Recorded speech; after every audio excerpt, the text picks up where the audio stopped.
केमिस्ट्रीको पार जत्रो सिलेबस देखेर डराउनु भएको छ नडराउनुहोस्। आज म तपाईँहरूलाई केमिस्ट्रीको मार्किङ स्किमको बारेमा भन्न जाँदैछु, जसले तपाईँहरूको तयारीलाई रकेट चाहिँ उड्नमा मद्दत गर्नेछ। केमिस्ट्रीमा नर्मल्ली 4 वटा इम्पोर्टेन्ट टपिक छ: physical chemistry, inorganic chemistry, organic chemistry र एप्लाइड केमिस्ट्री।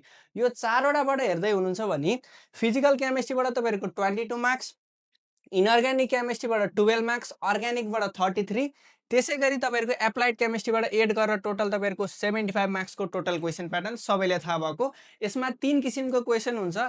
एमसिक्युज है, एमसिक्युज हेर्नु मल्टिपल चोइस क्वेसन 1 मार्क्सको 11 वटा आउँछ। एसएक्यू भनेको सर्ट एन्सर क्वेसन तपाईँहरूको 8 वटा आउँछ, इच क्यारी 5 मार्क्स।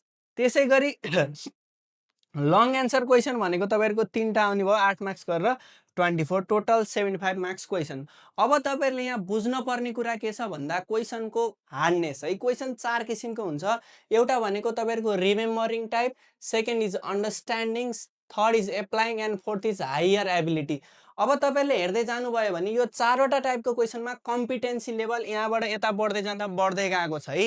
रिमेम्बरिङ भनेको नर्मली तपाईँहरूले घोक्ने खालको बेसिक क्वेसनहरू यस अन्तर्गत पर्छन्। अन्डरस्ट्यान्डिङ भनेको कन्सेप्ट बुझेर सल्भ गर्नुपर्ने question.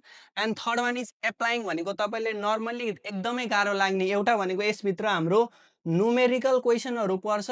And second one is conversion type, जुन तपाईँहरूको मेनली अर्ग्यानिकमा ए देखि बी, बी देखि सी भनेर जुन यो दुईटा टाइपको क्वेसन छ, यो भनेको तपाईँहरूको एप्लाइङ टाइपमा नर्मली सोधेको हुन्छ। र last is higher ability type question, यो भनेको एकदमै महत्त्वपूर्ण क्वेसन हो र यो 4 वटा मध्ये सबभन्दा हायर कम्पिटेन्सी भएको यो क्वेसन हो।